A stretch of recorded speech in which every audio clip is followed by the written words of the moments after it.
noches, hermanos.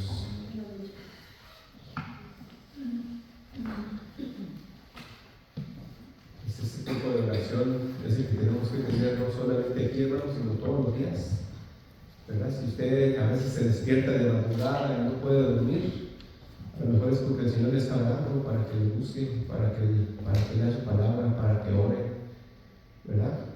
Si a veces usted se siente muy estresado, ¿verdad? Se siente con problemas también, ¿verdad? Los problemas, hermanos, es para que le busquemos, ya que cuando nos encontramos en nuestra mejor situación, en nuestra comodidad, es cuando menos le queremos buscar. Y a veces el Señor permite que vengan cosas a nosotros, pues para a ver si así, ¿verdad? Doblamos nuestra rodilla, doblamos nuestra voluntad delante de Él, porque dice la palabra del Señor, hermanos, que el espíritu está dispuesto, pero la carne es débil. Y el Señor ya nos dio un espíritu, ¿verdad? Nos puso nosotros el Espíritu Santo, pero esta carne, hermanos, se opone. Así que, ¿verdad? Usted aproveche ese tiempo. Yo he escuchado de testimonios de gente que se paraba por horas en la madrugada a orar. Pero fíjese, aquí el afán a veces no lo deja uno. Dice, no, pues ¿cómo voy a orar de madrugada? Si me tengo que ir a las 5, si me tengo que ir a las 4, si me tengo que ir a las 6, ¿verdad? Y si no oro, hermanos, en el tiempo que tenía, se puede decir, ¿verdad? Si no puedo dormir libre, pues menos en el día que está lleno de afanes, lleno de cosas que hacer, ¿verdad? Falta el tiempo a veces para dedicarle a este mundo. Faltan horas, hermano. Uno quisiera que el día, ¿verdad? Nuestra carne, más bien, quisiera que el día tuviera 30 horas, ¿verdad? Pero para ofrecerles a este mundo, pero desgraciadamente, a veces no para Dios, ¿verdad? Y oremos a Dios, hermanos, que Dios ponga en nosotros el buscarle, ¿verdad? Como decíamos el domingo, buscarle, pero buscarle de corazón, ¿verdad? Y vamos a hablar acerca, hermanos, de uno de los atributos de Dios, ¿verdad? Vamos a hablar un poquito acerca del juicio, el juicio de Dios, ¿verdad? Sobre este planeta, sobre un mundo corrupto, sobre un mundo impío, ¿verdad? Porque con la caída, hermanos, de Adán y Eva, no solamente cayó el ser humano, cayó toda la creación, hermanos. Toda la creación sufre, ¿verdad? Por causa de un hombre y una mujer, por causa de Adán y Eva, sufre toda una creación. Vamos a ver ahí en Mateo 15. ¿Cuánto sufren los animalitos, hermanos, verdad? Por causa de esta caída. ¿Cuánto sufre todo animal? Pescados, aves, reptiles, animales fieros, animales domesticables. Toda la creación sufre, ¿verdad? Por causa de la caída del hombre. Y dice ahí en Mateo 15, 1. Entonces se acercaron a Jesús ciertos escribas y fariseos de Jerusalén diciendo: ¿por qué tus discípulos quebrantan la tradición de los ancianos? ¿Por qué no se lavan las manos cuando comen pan? Respondiendo él les dijo: ¿por qué también ustedes quebrantan el mandamiento de Dios por su tradición? Porque Dios mandó diciendo: honra a tu padre y a tu madre, y el que maldiga al padre o a la madre muera irremisiblemente. Pero ustedes dicen: cualquiera que diga a su padre o a su madre, es mi ofrenda a Dios todo aquello con que pudiera ayudarte, ya no ha de honrar a su padre o a su madre. Así habéis invalidado el mandamiento de Dios por vuestra tradición. Hipócritas, bien profetizó de vosotros Isaías cuando dijo: este pueblo de labios me honra, mas su corazón está lejos de mí. Pues hermanos, me honran enseñando como doctrinas mandamientos de hombres. Y llamando así a la multitud les dijo: oigan y entiendan, no lo que entra en la boca contamina al hombre, mas lo que sale de la boca, esto contamina al hombre. Entonces, acercándose a sus discípulos, le dijeron: ¿sabes que los fariseos se ofendieron cuando oyeron esta palabra? Pero respondiendo él dijo: Toda planta que no plantó mi Padre Celestial será desarraigada. Dejadlo, son ciegos guías de ciegos, y si el ciego guiare al ciego, ambos caerán en el hoyo. Respondiendo Pedro les dijo: explícanos esta parábola. Jesús les dijo: ¿también ustedes están aún sin entendimiento? ¿No entienden que lo que entra en la boca y va al vientre y es echado a la letrina? Es echado a la letrina, pero lo que sale de la boca, del corazón sale, y esto contamina al hombre. Porque del corazón salen los malos pensamientos, los homicidios, los adulterios, las fornicaciones, los hurtos, los falsos testimonios, las blasfemias. Estas cosas son las que contaminan al hombre, pero el comer con las manos sin lavar no contamina al hombre. Y saliendo Jesús de allí, se fue a la religión de Tiro y de Sidón. Fíjense, hermanos, lo que tuvo que hacer nuestro Señor Jesucristo. Nuestro Señor le estaba compartiendo la palabra, ¿verdad?, al pueblo de Israel. Pero el pueblo de Israel, hermanos, era duro de corazón, ¿verdad? Eran muy duros para recibir su palabra, al punto de que Pedro le dice a nuestro Señor, le dice: ¿sabes que con lo que estás diciendo los fariseos se están ofendiendo? Y sí es cierto, hermanos, cuando nosotros andamos mal, cuando nuestro espíritu está débil, cuando nuestra carne, ¿verdad?, gobierna nuestro cuerpo, hermanos, la palabra de Dios ofende nuestra vida. Y uno dice: hey, tranquilito, no hables tan fuerte, o no digas eso, ¿verdad? Ofende, hermanos. ¿Por qué? Porque el pecado está muy fuerte en nosotros. La carne, hermanos, el pecado está gobernando nuestra vida en vez de que gobierne el Señor, ¿verdad? Y vemos que los fariseos llegaron a un punto, hermanos, de desobediencia en el cual ni siquiera honraban a sus padres, ¿verdad? Dice: ustedes ya no se hacen cargo de sus papás, ¿verdad? Querían quitarse el peso de encima diciendo: lo que le iba a dar a mis papás, pues mejor lo cumplo dando la ofrenda. Y así invalidaron el mandamiento de honrar a los padres haciéndose cargo de ellos, ¿verdad? Por eso dice el Señor: este pueblo, o sea, el pueblo de Israel, hermanos, no nada más de unos poquitos, el pueblo de Israel dijo: de labios me honra, mas su corazón está lejos de mí. Ahora la pregunta es, hermano, ¿cómo estará Iglesia Libertad? ¿Qué dirá Dios de nosotros? ¿Que somos un pueblo que le honra de labios? ¿Que somos un pueblo que nuestro corazón está lejos de Él? ¿Será que cuando le honramos? Esa es la pregunta que nos tenemos que hacer, hermano. ¿O estamos nosotros poniendo nuestros propios parámetros, nuestras propias enseñanzas, nuestras propias decisiones, pasando por encima de la palabra de Dios? Que ahí dice: su corazón está lejos de mí. Una persona, hermano, que no quiere obedecer a Dios, una persona, hermano, que no quiere honrar la palabra del Señor para ponerla en práctica, pero que inclusive puede pasar un tiempo orando, ¿verdad? Es una persona, hermanos, que si su corazón está lejos de mí, esa persona está lejos de Dios. Es obvio, y lo hemos dicho, hermano, por un ejemplo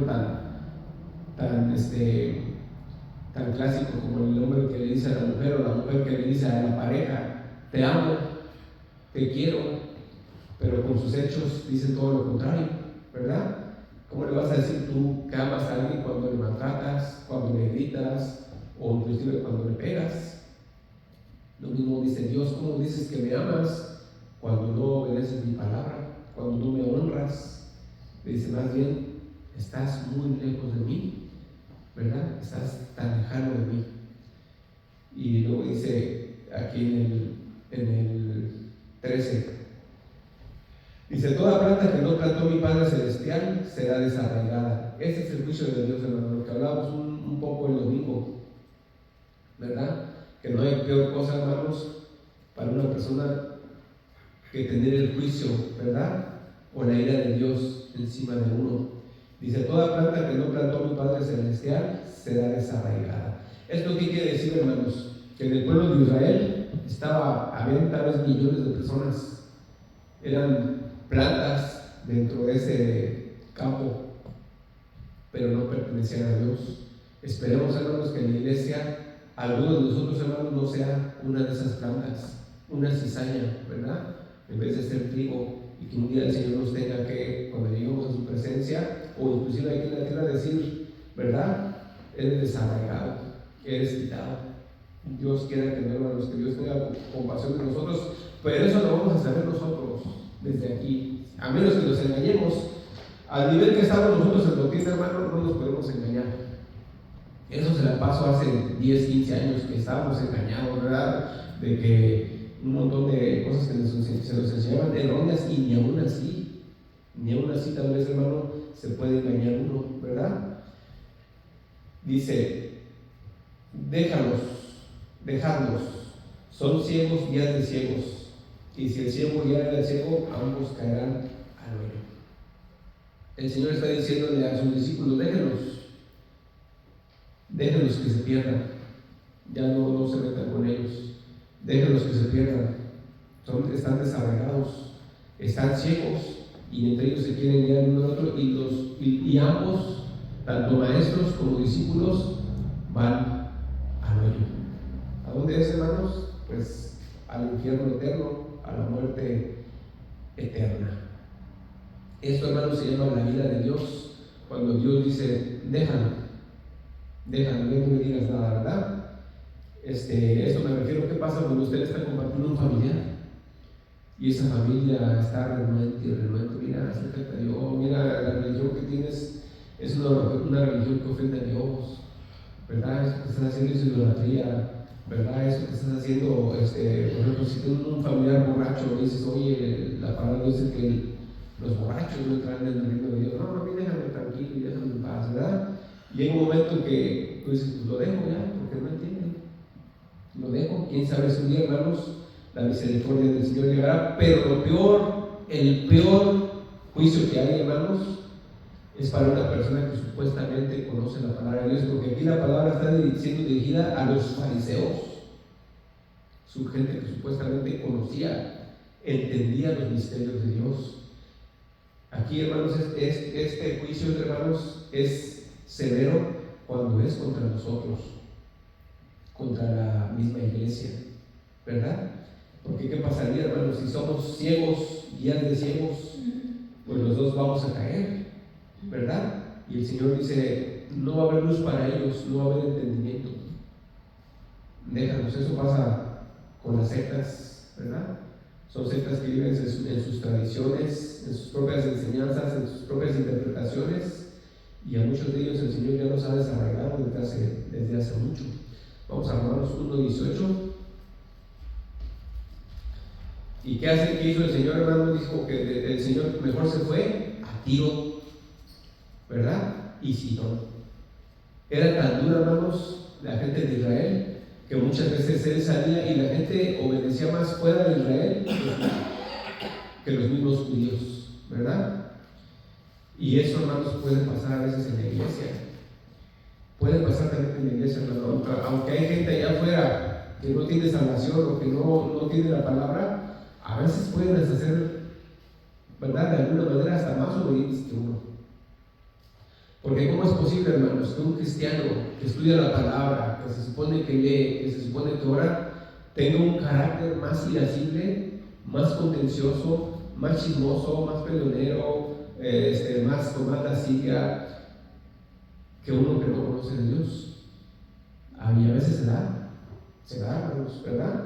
Que hay gente que en la iglesia que es peor que gente que no conoce a Dios, que vive allá afuera. Entonces, ¿qué es lo que tiene que hacer el Señor? ¿Qué es lo que hace el Señor, hermanos? Pues cuando ve que no entendemos, desarraigarnos. Entonces es donde entra el juicio de Dios. El juicio de Dios sobre la vida de una persona, donde dicen, déjalo, ¿verdad? Déjalo. El Señor no va a obrar por medio de su Espíritu Santo, hermanos, para cambiar a esa persona. Yo le he dicho muchas veces que todo lo que nos sucede, nada es casualidad. Nada, hermanos. Todo tiene un propósito, ¿verdad? Y le comentaba el domingo, cuando estamos pecando y no ha pasado nada, tengamos mucho cuidado de sentirnos que estamos en lo correcto y decir, pues, yo pienso que Dios está bien contento conmigo porque todo está bien. Y si nosotros estamos abandonando la oración, abandonando el estudio de la palabra o haciendo cosas indebidas, hermanos, mucho cuidado, porque la ira de Dios puede estar ¿verdad? Cerca de nosotros. Dice Romanos 1:18. Porque la ira de Dios se revela desde el cielo contra toda impiedad e injusticia de los hombres que detienen con injusticia la verdad. ¿Verdad? ¿Qué quiere decir eso, hermano? Dice que la ira de Dios se revela desde el cielo contra toda impiedad e injusticia de los hombres, ¿verdad? El hombre, hermanos, por naturaleza es impío y es injusto, ¿verdad? Aunque muchos de nosotros pensábamos que antes de conocer éramos piadosos y pensábamos que éramos justos, pero la Biblia dice que no, éramos impíos y éramos injustos. Y deteníamos, hermanos, todos nosotros estábamos, detienen con injusticia, la verdad se refiere que estábamos en contra del Evangelio. ¿O quién de ustedes decía, no, yo apoyaba desde que estaba chiquito el Evangelio? Si a veces no lo hacemos diciendo cristianos, menos cuando no le conocíamos, deteníamos con injusticia, la verdad. Estábamos en contra de Dios, estábamos en oposición a Dios, hermanos, ¿verdad? Y entonces se revela la ira de Dios, hermanos, se revela. Dice, porque lo que de Dios se conoce les es manifiesto, pues Dios se los manifestó. Porque las cosas invisibles de Él, su eterno poder y su deidad, se hacen claramente visibles desde la creación del mundo, siendo entendidas por medio de las cosas hechas, de modo que no tienen excusa. Nosotros, hermanos, no tenemos excusa, ¿verdad? Para no obedecer a Dios. Dice la palabra de Dios, hermanos, si alguien pudiera decir, es que yo no conocía a Dios, es que yo no entendía de Dios, ¿Dios justificará a esa persona? No, ¿verdad? No. La Biblia dice, hermano, que todo ser humano vendrá a juicio delante de Dios, ¿verdad? Y se manifestará, hermanos, por qué fue rebelde, por qué fue desobediente delante de Dios. Porque aquí dice, hermanos, nadie va a tener excusa.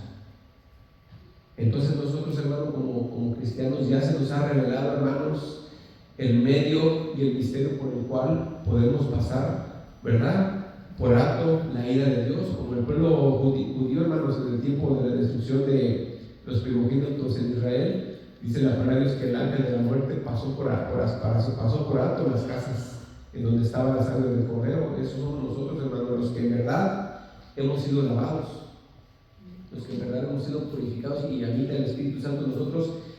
Esa muerte, hermanos, que será eterna, no pasará, ¿verdad?, por nuestra casa, o esta casa de carne que ahora tenemos, ¿verdad? Y es muy triste, hermanos, es muy triste ver cómo este mundo nos devora, como cristianos, cómo este mundo nos consume nuestro tiempo, ¿verdad? Nuestro tiempo, que es lo más valioso que tenemos.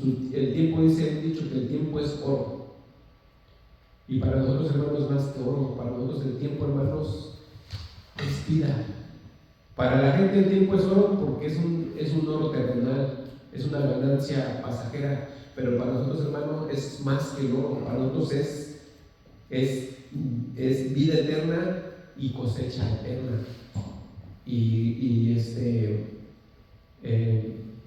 Un premio eterno, un premio, hermanos, que nunca se va a quitar. ¿Usted le ha dado alguna vez algún premio? ¿Le ha dado alguna vez dice la palabra que vamos a recibir galardones? ¿Qué siente, hermanos, una persona cuando recibe un premio o un galardón por su esfuerzo que hizo? ¿Qué se siente? Un orgullo bien grande. Se siente un orgullo, una satisfacción, que uno siente uno de verdad cosas que es lo máximo, ¿verdad? Y nada más es pasajero. Ya pasa un tiempo y ya se lo olvidó, ¿verdad? Ese mérito pues ya se quedó atrás. Pero cuando estemos en el cielo, hermanos, los méritos que usted hace aquí cada día, esos nunca pasarán. Ese mérito siempre estará usted satisfecho. Todo el tiempo estará delante de usted. Allá no es que, pues sí, cuando viví en la tierra, pues hice esto para Dios, pero ya quedó olvidado. No, nunca se olvidará, hermanos. Todo el tiempo estará presente en nuestras vidas cada una de las cosas que hicimos por nuestro Señor, ¿verdad? Entonces vemos que el juicio de Dios se revela contra aquellas personas, hermanos, que están en contra de Dios. Entonces, el juicio de Dios se revela, hermanos, contra los que detienen con injusticia la verdad, pero también con aquellos, hermanos, que se oponen a la verdad. ¿verdad? Como los fariseos. En las iglesias puede haber gente que se opone a la palabra de Dios. En las iglesias puede haber gente que se ofende ante los mandamientos de Dios, que dice: este mandamiento no me gusta, quítalo de mí. Eso es algo muy fuerte, hermanos, ¿verdad? Es algo muy fuerte. No creo que pueda hacer un hombre oponerse, hermanos, a la palabra del Señor, como si uno fuera cara a cara con Dios. No podemos hacer eso, estar como: no lo voy a hacer porque no lo voy a hacer. Ponerse cara a cara con Él, con el Todopoderoso, hermano. Pero como estamos en una carne, ¿verdad?, momentáneamente pasajera, y no lo podemos ver, a lo mejor hasta pensamos que ni existe. A lo mejor ni existe, a lo mejor es: ¿quién lo ha visto?, dice la gente. Pero dice la palabra, hermanos, que un día lo vamos a ver, ¿verdad? Y dice la palabra de Dios que aunque la gente no lo vea ahorita, hermanos, está el testimonio de la creación.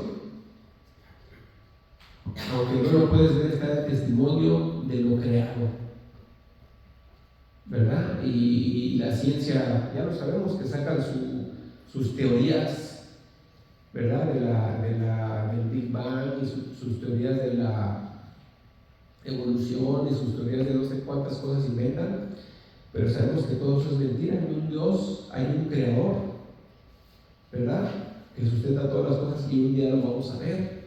Y le he comentado muchas veces, hermano, que la NASA gasta miles de millones de dólares, hermanos, en sus queridos descubrimientos, que para un día poder ir a vivir a Marte, ir a vivir a otros lugares y conocer el universo, hermanos, en vez de ayudar con ese dinero a los pobres. Dinero echado a la basura, ¿verdad? ¿Y qué pasa, hermanos? ¿Usted cree que es la NASA nada más la que quiere mandar ese dinero? No, son millones de norteamericanos y de otros países del mundo, hermanos, que están bajo su consentimiento, ¿verdad?, apoyando para que ese dinero, hermanos, se asigne a ese tipo de situaciones. Aquí muchos norteamericanos, hermanos, están de acuerdo: sí, qué bueno que están investigando allá en Marte, a ver si podemos ir. Son locuras, hermano, son locuras que la gente piensa, y es un dinero en la basura. ¿Por qué, hermanos? Porque desechan a Dios, desechan lo visible que está aquí en la tierra, y creen, hermanos, como dicen ellos, que de repente de la nada brotó la vida, y que de repente de la nada, hermanos, tenemos un mundo como este, tan perfecto, que todo solito, hermanos, solito. Es una locura, hermanos, es una locura pensar que todo solito, hermanos, se está poniendo, ordenando. Pero la gente cree eso, ¿verdad? Pero dice aquí, hermanos, que Dios nos lo revela desde el cielo, que hay un Dios. Hay un Dios, hermanos. Pero en la cultura de hoy en día, bueno, siempre ha habido ateos, ¿verdad? El hombre nace en su corazón, hermanos, en su entendimiento, que hay un creador.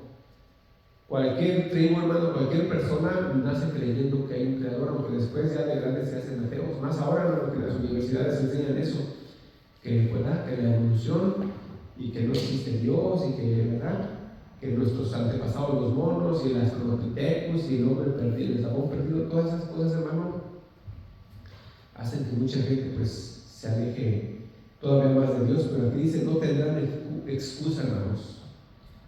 No dirá la persona: pues yo qué culpa tengo, Dios, yo qué culpa tengo, a mí en la universidad me enseñaron que la evolución. Y el Señor va a decir: no tienes excusa, mi creación tiene un diseñador, y soy yo. Nada se diseñó solo, hermanos. Esta creación, que una planta, hermanos, una sola planta, un átomo, hermanos, es más sofisticado que la computadora más sofisticada del mundo, que guarda los datos de todo el mundo. Un átomo es más sofisticado que esa supercomputadora que existe, no sé por dónde, en Bruselas, no sé. ¿Por qué, hermanos? Porque ¿quién puede crear un átomo? ¿Habrá un científico que pueda crear un átomo? No, el ser humano no puede crear nada, no es creador. Dios, hermano, creó los átomos. El ser humano no puede crear ningún átomo, ya existe, ya está. No puede, el ser humano de la nada no puede hacer nada, ya están los átomos. Pero ahí está la excusa que no me saca, ¿verdad?, de la ciencia. Por eso dice la palabra ahí, ¿verdad? Le dice Pablo a Timoteo, no te metas mucho en la llamada ciencia, ¿verdad? Vamos a Oseas 4:17. Y Dios guarde, hermanos, que la ira de Dios, hermanos, esté sobre nosotros. Que la ira del Señor, ¿verdad?, nos permita que un día nos alejemos de Él. Hablábamos, hermanos, de que el Señor, al que acepta como hijo, lo disciplina, lo castiga. ¿Para qué, hermanos? Pues para que no se desvíe de sus caminos, para que no se pierda. Así que cuando somos disciplinados, dice la palabra, que lo tomemos, ¿verdad?, como algo bueno, aunque ciertamente la disciplina, hermano, pues no es agradable. Dice en el 4:17. Sí, 4:17. Dice: Efraín es dado a ídolos, déjalo. Su bebida se corrompió, fornicaron sin cesar, sus príncipes amaron lo que avergüenza, el viento los ató en sus alas y de sus sacrificios serán avergonzados. Aquí está el juicio de Dios, hermanos. En muchos pueblos, ¿verdad? En muchos países. Y Dios le dice a sus profetas: déjenlos que pequen. Es la ira de Dios, hermanos. ¿Qué pasa, hermano, cuando tu hijo está haciendo algo malo y tú no lo reprendes, o no lo disciplinas, o no lo castigas? Tu hijo está haciendo algo malo que obviamente que le va a hacer daño a él y a los que estamos alrededor, a su familia, no sé, qué sé yo. Le va a dañar. Y usted no lo reprende, pues va a tener consecuencias para su hijo de destrucción, ¿verdad? Pero a veces pensamos, hermano, que es ese amor, no, yo no le voy a decir nada, ay, pobrecito de mi niño, no, ay, pues ya, ay, míralo, cómo le pega a su otro hermano, ay, mira cómo le pega a mira cómo le grita a su papá, cómo le grita a la mamá. Está bien, no, hermanos, ¿verdad? No debemos dejarlo, ¿verdad? Debemos de hablarle, disciplinarle. ¿Por qué, hermanos? Porque gran maldición viene sobre él. Si nosotros no educamos a nuestros hijos como se debe, hermanos, si ellos se desvían, ese ya será, hermanos, problema de los niños o de los jóvenes, pero nosotros les enseñamos, ¿verdad? Porque obviamente, hermanos, los hijos llega un momento en que ellos toman su decisión de qué van a vivir y qué van a hacer. Llega un momento que tú ya no tienes, ya se puede decir más en este país, ya casi no tienes autoridad sobre ellos. Antes, hermano, decía yo antes, para que hubiera una pareja, una muchacha, ¿verdad?, o un jovencito que fueran pareja, tenían primero, tanto el hombre como la mujer tenía que hablar con los padres. El hombre se sujetaba a los padres, tenía que decir: papá, me quiero casar con la muchacha, y había un acuerdo. Ahora no, tanto el hombre como la mujer, hermano, tienen una pareja y tienen novio, y a veces ni permiso le piden a los papás. ¿Por qué, hermanos? Porque ya no hay una sujeción a los padres, ¿verdad? Pero uno, hermanos, se encarga de decirles hasta una edad, hasta donde más se pueda, a una edad, hermano, mientras vivan en nuestra casa, no, aquí están las reglas y aquí obedeces. Obviamente, ¿verdad? Hay cosas que ya no le vas a poder, pues a fuerzas, como que dice, meter. No podemos hacer a nuestros hijos, hermanos, cristianos, eso que tenemos que entenderlo.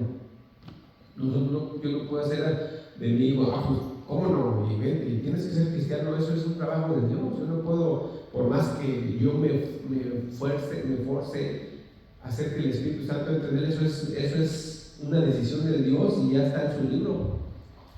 Obviamente, si la Biblia sí me pide, hermano, que ore por él o por ella, ¿verdad? Pero lo demás, hermano, se lo deja uno a Dios. Y vi que era el pueblo de Efraín, le dice a Dios: déjanos. Ellos ya se corrompieron, ya fornicaron sin cesar. Y es Dios, hermanos, el que está hablando acerca de su pueblo, de de sus tribus, que era un país de Efraín. Y lo mismo dice de muchas tribus, hermano: déjenlos, porque mira, ya está sobre ellos. Pero ¿por qué no le dice Dios al profeta: dales mi palabra para que cambien, dales mi palabra para que se arrepientan, dales mi palabra porque no estoy de acuerdo con eso? No les da una palabra ¿cómo se dice? De confrontación. Para que no, le dicen: déjanos. Que eso, hermano, no pase en nuestras vidas, ¿verdad? En nosotros, no, esta palabra no es para su hijo, para su hija, esta palabra es para mí, es para usted. Primero, yo tengo que pelear, hermano. Yo no puedo, de verdad, hermano, yo no, de alguna manera, yo no puedo pelear por la salvación de mis hijos. Es lo que quiero que quede claro. No puede usted pelear por la salvación de sus hijos. Usted, por la única salvación que puede pelear es por la suya. Y eso, si ya fue escogido, me refiero a pelear es crecer en esa salvación. Pelear no se refiere, voy a pelear para que Dios me dé la salvación. No, pelear, hermano, significa para crecer, para madurar, ¿verdad? Usted lo que va a hacer, hermano, en su hijo, si ya es un hijo de Dios, que usted no lo sabe a lo mejor, es edificar sobre su vida. También puede ser pelear, es edificar sobre él, edificar por si está, ¿verdad?, en el libro de la vida. Si está en el libro de la vida, hermanos, aunque usted, ¿verdad?, haga lo que haga, su hijo está en el libro de la vida, ni usted ni yo lo va a quitar. Ni el enemigo, ni Satanás, dice la Biblia, ni hambre, ni desnudez, ni espada, nadie va a quitar a esa persona del libro de la vida, porque así lo dice el Señor. El que está ahí, ningún poder podrá quitar. Y el que no está, hermanos, ningún poder podrá ponerlo. Es lo mismo. Pero sí tenemos, hermanos, que luchar, ¿verdad? Pues para nosotros dar un buen ejemplo, ¿verdad? Y para pues, también que ellos, hermanos, no se entreguen a la perdición o a la corrupción total de su corazón. Como aquí este pueblo se corrompió, de plano, ¿verdad? Israel se corrompió, en vez de andar en los caminos de Dios, ¿verdad? Se corrompieron. ¿Quién más se corrompió, hermanos? 10 tribus de Israel se corrompieron. 10 tribus, hermano, se corrompieron de un momento a otro. ¿Qué dijo el Señor? Déjalos. Vino destrucción y calamidad sobre ellos, al punto de que se dice que hoy en día siguen estando desaparecidas muchas tribus, que no se sabe qué pasó con ellas, según, ¿verdad? Usted sabe esos misterios. Vamos a Salmos 12. Pero dice la palabra, ¿verdad?, que en el tiempo venidero dice la palabra que se levantarán 144,000 judíos de las 12 tribus, o sea que no están perdidas, por ahí andan, ¿verdad? 144,000 de las 12 tribus de Israel. ¿Salmo qué? Salmo 12. Salmo 12:10. ¿No hay Salmo 12? Sí, pero no hay 10. Oh, entonces era 112.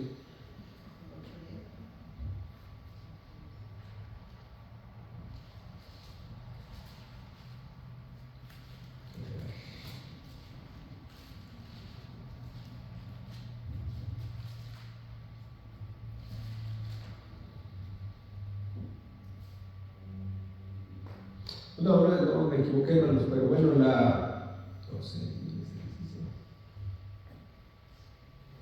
bueno, la palabra esta, hermanos, es que donde dice la palabra del Señor, que el Señor entregó, hermanos, al pueblo de Israel, hermanos, los entregó a la dureza de su corazón, ¿verdad? Porque era un pueblo rebelde. ¿Y qué pasaba, hermanos, cuando Dios entregaba a Israel a la dureza de su corazón? Mandaba exterminio, mandaba destrucción. Y se dice, hermanos, de este país, hermano, que es un país ahora de extremo impío, ¿verdad? En Estados Unidos. Y gracias a Dios, hermano, que siga, así como es un país tan impío, hermanos, sigue siendo un país con millones de cristianos, uno de los países más cristianos del mundo. ¿Salmo 81:12? 81:12.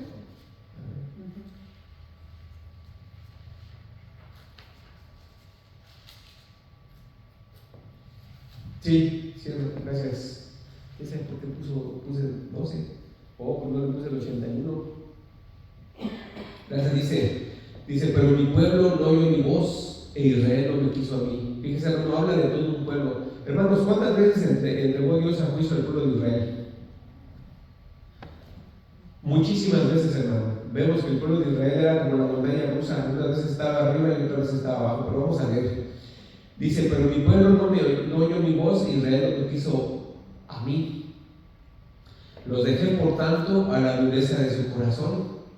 Caminaron en sus propios consejos Oh, si me hubiera oído mi pueblo, si en mis caminos hubiera andado Israel, en un momento habría yo derribado a sus enemigos y vuelto mi mano contra sus adversarios. Los que aborrecen a Jehová se le habrían sometido, y el tiempo de ellos sería para siempre. Les sustentaría Dios con lo mejor del trigo, y con miel de la peña les saciaría. Aquí está el misterio, hermanos. ¿Saben cuál es el misterio? Que la mayoría de las veces cuando pecamos no cae inmediatamente el juicio sobre nosotros, y ese es un problema, porque muchas veces, hermano, como no cae el juicio sobre nosotros, dice la palabra de Dios, hermano, que no entendemos y seguimos caminando en nuestros malos consejos, en nuestros propios consejos. Pero ¿qué sucede, hermanos? Que viene la destrucción. ¿A quién?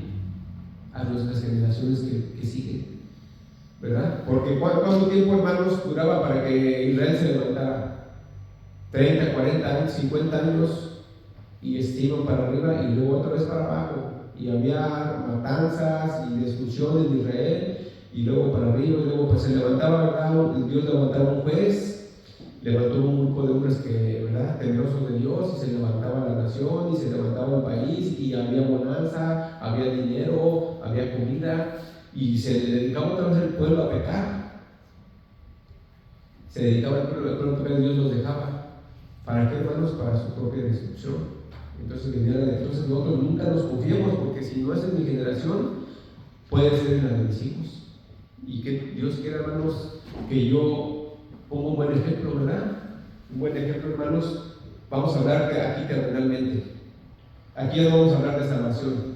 Vamos a hablar, hermanos, de bendiciones terrenales. Aquí no está hablando, hermanos, de salvación, sino de los beneficios y de las bendiciones que traía Dios a una nación.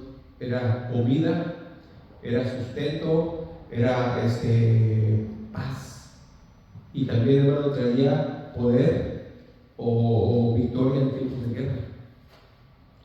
¿Qué pasa cuando un país cae en pecado? Cuando un país cae en maldad, como un ladito la salvación, viene la destrucción, hermanos.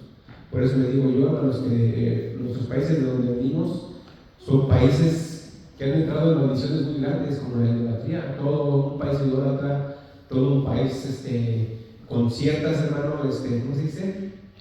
Ciertas aberraciones, hermano, que traen destrucciones muy grandes. Destrucciones, hermano, de todo tipo. ¿Y qué sucede, hermano? Que, por ejemplo, si ahorita, hermanos, hay una bendición de 100, 200 años, porque hubo un grupo, hermanos, de gente que se levantó y que amó y que obedeció a Dios, se levanta, hermanos, una bendición bien grande, pero después también viene la destrucción. ¿Por causa de qué, hermanos? Por causa del pecado. Y eso, hermanos, lo vemos en muchos países. Que no suceda esto, hermanos, como este país, dicen que se está cayendo a pedazos. No dicen, lo vemos nosotros mismos. ¿Cuánta gente, hermano, no quiere trabajar? ¿Cuánta gente vive del gobierno? ¿Cuánta gente, hermano, anda conoció a Dios de pequeños, hermano? Y ya estoy hablando de gente de este país, hermano, que nacieron aquí, que sus papás eran cristianos y ellos han abandonado a Dios, se han ido por sus propios caminos. ¿Cuánta gente aquí, hermanos, se reunieron de chiquitos, ¿verdad? Inclusive cantantes. Yo sé como de unos 5, 6, 7 cantantes que eran cantantes en la alabanza, y ahora son cantantes famosísimos del mundo, tanto en inglés como en español. Y un país, hermano, ¿saben? Los únicos cantantes que eran evangélicos y ahora salen del mundo, ¿saben de qué país son? De Puerto Rico. Porque Puerto Rico ha sido evangelizado desde hace muchísimos años atrás, antes que México, países de Latinoamérica, y un evangelismo muy fuerte. Y gente, hermano, que eran cristianos y que aprendieron a cantar ahí, a tocar música ahí, y ahora le dedican sus ¿cómo se dice? Sus dones o sus bendiciones, ¿no? Sí, sus dones, su talento, sus talentos, hermano, del mundo. Es cuando viene, hermanos, la ira de Dios, ¿verdad? Cuando un país se dedica a hacer maldad y no pasa nada, anda en su maldad, y los jóvenes van en la destrucción, en la borrachera, en la inmoralidad sexual, todo está bien, no pasa nada. Pero ¿qué va a pasar, hermano, en 40, 50, 80 años? ¿A quién le va a caer esa destrucción, hermano? A nuestros hijos, a nuestros nietos. Así que siempre, hermanos, pensemos no solamente, hermanos, en las bendiciones de salvación, sino también, hermano, en las bendiciones terrenales que vamos a heredar a nuestros hijos. Porque todo lo que hacemos, hermano, cuenta como bendición o como parte de la destrucción de un país. Vamos a ponernos de pie, hermanos. Gracias por tu palabra, Señor. Tu palabra, Señor, dice en un momento, Señor, contra los fariseos, un pueblo que desea conocerte: déjanos. Son ciegos y haz de ciegos. También desde tu palabra, Señor, que tú abandonaste, Señor, a tu pueblo. Podemos ver en tu escritura, Señor, cómo por tiempo los abandonabas, los entregabas a sus propios deleites, a sus propios pecados, y eran autodestruidos. Ellos mismos se destruían, Señor, sin entenderlo, o más bien sin quererlo entender, porque por ignorancia propia, Señor, no querían obedecer, Señor. Yo te pido, Señor, que nos ayudes a nosotros como pueblo, Señor, a hacer una bendición espiritual, Señor. Pero también, Señor, en cuanto a lo terrenal, que no sembremos, Señor, para ira sobre nuestras generaciones, Señor. Gracias, Señor, bendícenos y guárdanos en el nombre de Jesús, Señor. Amén. Amén.